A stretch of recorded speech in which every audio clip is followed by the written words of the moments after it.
السلام علیکم معزز سامعین و ناظرین، آج کی ویڈیو میں ہم چند چیزوں کے متعلق بات کریں گے جن میں حج و عمرہ کا طریقہ، خصوصی آداب، حج و عمرہ کی ابتدا، احرام باندھنے کا طریقہ، احرام کی پابندیاں، مکہ معظمہ میں داخلہ، طواف کا طریقہ، طواف کی نیت، طواف میں دعا، دوگانہ طواف، ملتزم، زمزم، صفا اور مروہ کی سعی شامل ہیں۔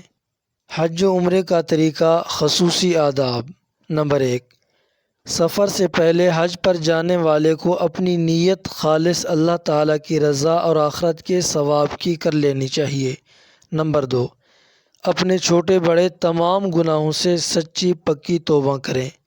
نمبر 3، کسی کا مالی یا بدنی حق اپنے ذمہ ہو تو اسے ادا کر دیا جائے یا معاف کرایا جائے۔ نمبر 4، قضا شدہ نمازیں یا روزے اگر اتنے ہیں کہ سفر سے پہلے پورے ادا نہیں ہو سکتے، یا لوگوں کے حقوق اتنے ہیں کہ سر دست ان کی معافی یا تلافی ممکن نہیں، تو ان کی ادائیگی کا پختہ عزم کریں، بلکہ ادا کرنا شروع کر دیں، اور جو باقی رہیں ان کے لیے وصیت لکھ کر اپنے کسی عزیز یا دوست کو ذمہ دار بنائیں۔ مسئلہ: اگر مقروض آدمی کے پاس بقدر ادا مال یا جائیداد نہیں ہے تو اسے قرض خواہ کی اجازت کے بغیر حج کو جانا جائز نہیں، اور اگر قرضہ سے زائد مال نہ ہو تو بہتر ہے کہ پہلے قرضہ ادا کرے، تاہم اگر حج کر لیا تو حج ادا ہو جائے گا۔ دوسرا مسئلہ: تجارتی قرضے جن کا لین دین عموماً چلتا رہتا ہے، ان کی وجہ سے حج کو مؤخر نہیں کیا جائے گا۔ نمبر 5، حج کے لیے حلال مال حاصل کرنا چاہیے۔ ناجائز کمائی سے حج کیا تو ثواب نہیں ملتا، گو فرض ادا ہو جاتا ہے۔ نمبر 6، والدین کی خدمت کی ضرورت ہو تو ان کی اجازت کے بغیر حج کو جانا مکروہ ہے۔ نمبر 7، جانے سے پہلے حج کے مسائل سیکھنا واجب ہے۔ کسی معتبر عالم سے معلوم کریں یا کوئی معتبر کتاب بار بار پڑھیں۔ جو بات سمجھ میں نہ آئے کسی عالم سے پوچھ لیں، اس سے سمجھ لیں۔ نمبر 8، گھر سے نکلتے وقت 2 رکعت نفل نماز پڑھیں اگر وقت مکروہ نہ ہو۔ سلام کے بعد آیت الکرسی اور سورہ قریش پڑھ کر حق تعالیٰ سے اعانت اور سفر کی سہولت کی دعا مانگیں۔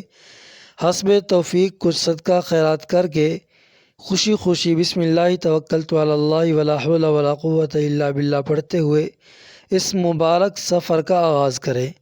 سفر کے دوران ناجائز اور لغو باتوں سے پرہیز کریں۔ جتنا ہو سکے اللہ کے ذکر میں لگے رہیں۔ احرام باندھنے کا طریقہ: بہتر ہے کہ پہلے آپ حجامت بنوا لیں، ناخن تراش لیں، بغل وغیرہ کے بالوں کی صفائی کر کے غسل کر لیں، یا صرف وضو ہی کر لیں۔ سلے ہوئے کپڑے جسم سے اتار کر 2 پاک صاف چادریں لے کر ایک کا تہبند بنائیں اور دوسری اوپر اوڑھ لیں۔ ممنوع یا سورج کے طلوع، غروب یا زوال کا وقت نہ ہو تو سر ڈھانک کر 2 رکعت نفل ادا کریں۔ سلام پھیرتے ہی سر ننگا کر لیں۔ دل سے عمرہ کے احرام کی نیت کریں اور زبان سے بھی کہیں، اے اللہ، میں صرف تیری رضا کے لیے عمرہ کا احرام باندھتا ہوں، تو اس کو میرے لیے آسان فرما، صحیح طریقے پر ادا کرنے کی توفیق دے اور اپنے فضل سے قبول فرما۔ پھر ذرا بلند آواز سے 3 بار تلبیہ کے یہ کلمات کہیں، لبیک اللہم لبیک، لبیک لا شریک لک لبیک، ان الحمد والنعمت لک والملک لا شریک لک۔ نیت کرنے کے بعد یہ تلبیہ پکارنا ضروری ہے، ورنہ احرام شروع نہ ہوگا۔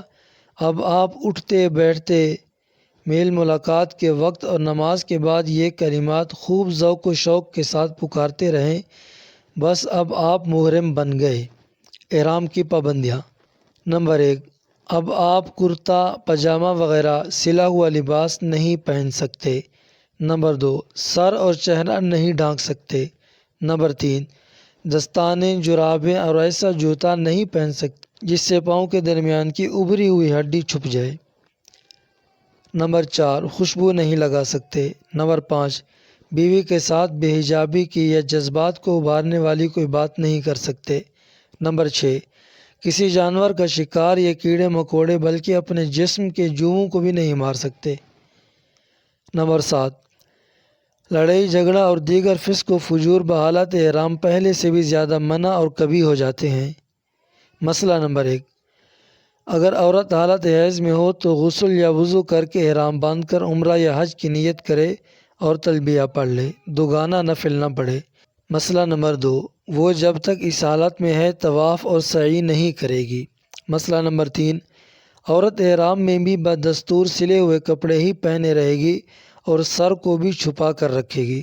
مسئلہ نمبر 4، عورت احرام میں چہرہ کھلا رکھے گی مگر اجنبی مرد کے سامنے نقاب اس طرح سے ڈالے جو چہرے کو نہ لگے یا پنکے وغیرہ کی آڑ لے۔ مسئلہ نمبر 5، وہ دستانے، جراب اور بند جوتا پہن سکتی ہے۔ مسئلہ نمبر 6، وہ تلبیہ یعنی لبیک بلند آواز سے نہیں پکارے گی بلکہ آہستہ کہے گی۔ مکہ معظمہ میں داخلہ۔ سفر کی منزلیں طے ہو جانے کے بعد مکہ معظمہ میں داخلہ کی جب سعادت نصیب ہو تو ذوق و شوق اور ادب و احترام کی کیفیت اپنے اندر پوری طرح سے پیدا کر کے دعا مانگے، اے اللہ، اپنے اس مبارک شہر میں مجھے اطمینان و سکون سے رہنا نصیب فرما اور یہاں کے حقوق و آداب پورے کرنے کی توفیق نصیب فرما۔ شہر میں داخل ہو کر پہلے سامان وغیرہ کا انتظام کریں تاکہ دل میں الجھاؤ نہ رہے، پھر وضو کر کے تلبیہ پکارتے ہوئے مسجد حرام میں حاضری دیں، خشوع خضوع، تواضع اور عاجزی کے ساتھ بیت اللہ شریف کی عظمت اور جلال کا دھیان رکھتے ہوئے بسم اللہ والصلاۃ والسلام علی رسول اللہ کہہ کر دایاں پاؤں مسجد حرام کے اندر رکھیں اور یہ دعا پڑھیں، اللہم اغفر لی ذنبی وافتح لی ابواب رحمتک۔ ذرا آگے چل کر جب بیت اللہ شریف پر نظر پڑے تو اللہ اکبر، لا الہ الا اللہ واللہ اکبر کہہ کر ہاتھ اٹھائیے اور دعا مانگیے۔ اس طواف کے بعد آپ چونکہ عمرہ کی سعی بھی کریں گے، البتہ استباق کر لیں، یعنی احرام کی چادر دائیں بازو کے نیچے سے نکال کر بائیں مونڈھے پر ڈال لیں اور حجر اسود کی طرف منہ کر کے یوں کھڑے ہو جائیں کہ پورا حجر اسود آپ کی دائیں جانب رہے۔ طواف کی نیت۔ اب آپ طواف کی نیت کریں اور یوں کہیں، اے اللہ، میں تیری رضا کے لیے تیرے مقدس گھر کے 7 چکر طواف کی نیت کرتا ہوں، اس کو میرے لیے آسان فرما، قبول فرما۔ فائدہ: یہ نیت کرنا ضروری ہے، اس کے بغیر طواف نہ ہوگا۔ نیت کے بعد ذرا دائیں جانب ہو جائیں کہ سینہ اور منہ حجر اسود کے بالکل سیدھ میں ہو جائے۔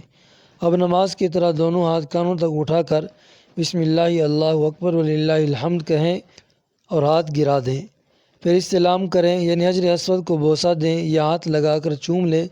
اگر ہجوم کی وجہ سے مشکل ہو تو وہیں کھڑے کھڑے دونوں ہتھیلیاں حجر اسود کی طرف کر کے یہ خیال کریں کہ حجر اسود پر رکھی ہوئی ہیں اور بسم اللہ، اللہ اکبر وللہ الحمد کہہ کر چوم لیں، اور اسی طرح کھڑے کھڑے دائیں جانب کو یوں گھومیں کہ بیت اللہ شریف بائیں کندھے کے برابر ہو جائے اور طواف شروع کر دیں۔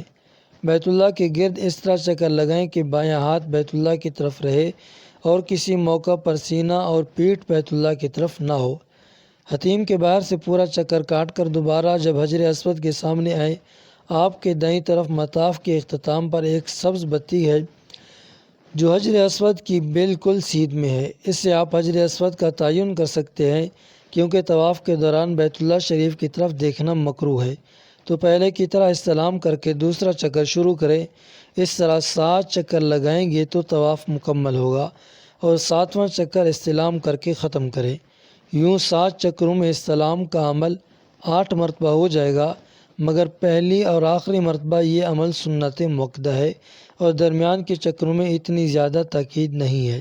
مسئلہ نمبر 1، استباء۔ طواف میں دایاں کندھا ننگا رکھنا کا عمل صرف مردوں کے لیے سنت ہے۔ مسئلہ نمبر 2، طواف کا دوگانہ ادا کرتے وقت اس کندھے کو ڈھانک لیا جائے۔ مسئلہ نمبر 3، اس طواف کے پہلے 3 چکروں میں صرف مردوں کے لیے رمل کرنا بھی سنت ہے، یعنی وہ قدموں کو قریب قریب رکھتے ہوئے پہلوانوں کی طرح کندھے ہلا کر قدر تیزی کے ساتھ چلیں، باقی 4 چکروں میں عام رفتار سے چلیں گے۔ پہلے 3 چکروں میں اگر بھول گیا تو بعد والے چکروں میں اس کی قضا نہیں کر سکتا۔ مسئلہ نمبر 4، حیض کی حالت میں طواف منع ہے۔ طواف میں دعا۔ طواف کے دوران ذکر اللہ یا دعا میں مشغول رہنا افضل ہے، مگر اس کے لیے کوئی دعا یا ذکر مخصوص نہیں ہے سوائے رکن یمانی اور حجر اسود کے درمیان کے، کہ اس کے درمیان ربنا آتنا فی الدنیا حسنۃ وفی الآخرۃ حسنۃ وقنا عذاب النار اور کچھ نہ ہو تو سبحان اللہ والحمد للہ ولا الہ الا اللہ واللہ اکبر ہی پڑھتے رہیں، مگر آواز بلند نہ ہو، کچھ بھی نہ پڑھنا اور چپ رہنا بھی جائز ہے، اور اپنی مادری زبان میں بھی دعا مانگ سکتے ہیں۔ دعا کے لیے عام اصول یہ ہے کہ جس دعا میں زیادہ جی لگے اور دل میں دھیان پیدا ہو وہی سب سے بہتر ہے۔ دوگانہ طواف، طواف کے ختم پر 2 رکعت نماز پڑھنا واجب ہوتا ہے۔ افضل یہ ہے کہ یہ نماز مقام ابراہیم کے پیچھے ادا کی جائے۔ ہجوم کی وجہ سے قریب جگہ نہ مل سکے تو اس کے دائیں بائیں یا دور فاصلے پر، بلکہ جہاں بھی جگہ ملے پڑھ لے اور فارغ ہو کر خوب توجہ و راضی کے ساتھ دعا کرے۔ یہ دوگانہ نماز طواف کے بعد فوراً ادا کرنی چاہیے۔ مسئلہ نمبر 1، یہ دوگانہ بلا عذر دیر کر کے پڑھنا مکروہ ہے۔ مسئلہ نمبر 2، کئی طواف کرنے کے بعد سب کے دوگانے جمع کر کے پڑھنا مکروہ ہے۔ البتہ اگر وقت مکروہ ہو تو کئی طواف لگاتار کر لے اور مکروہ وقت نکل جانے کے بعد ہر طواف کا الگ الگ دوگانہ ادا کرے۔ مسئلہ نمبر 3، طواف میں طہارت ضروری ہے۔ اگر 4 چکروں کے بعد وضو ٹوٹ گیا تو وضو کر کے باقی طواف پورا کر سکتا ہے، اور اگر اس سے پہلے ٹوٹا ہے تو شروع سے طواف کرنا افضل ہے۔ مسئلہ نمبر 4، بلا وجہ طواف کے چکروں کے درمیان لمبا وقفہ اور فاصلہ کرنا مکروہ ہے۔ ملتزم، مقام ابراہیم پر طواف کے دوگانہ اور دعا سے فارغ ہو کر ملتزم پر آئیے۔ حجر اسود اور کعبہ شریف کے دروازے کے درمیان 2.5 گز کے قریب دیوار کے حصے کو ملتزم کہتے ہیں۔ یہ دعا کی قبولیت کا خاص مقام ہے۔ آپ صلی اللہ علیہ وسلم اس سے یوں لپٹ جاتے تھے جیسے بچہ ماں کے سینے سے لپٹ جاتا ہے۔ آپ بھی لپٹ جائیے، کبھی دایاں اور کبھی بایاں رخسار دیوار پر رکھ کر خوب رو رو کر دعا کیجیے، اور اس تصور اور یقین کے ساتھ مانگیے کہ رب کریم کے آستانہ پر چوکھٹ سے لگا کھڑا ہوں، وہ میرا حال دیکھ رہا ہے، میری آہ و زاری سن رہا ہے۔ اس موقع پر جہنم سے نجات اور جنت میں بے حساب داخلہ کی دعا ضرور کیجیے، اور بھی جو دل میں آئی مانگیے، اور جس زبان میں چاہے مانگیے، اپنے لیے، اپنے والدین کے لیے، اعزہ و احباب کے لیے، آپ صلی اللہ علیہ وسلم کی پوری امت کے لیے مانگیے، دنیا اور آخرت کی ہر ضرورت اور ہر نعمت مانگیے۔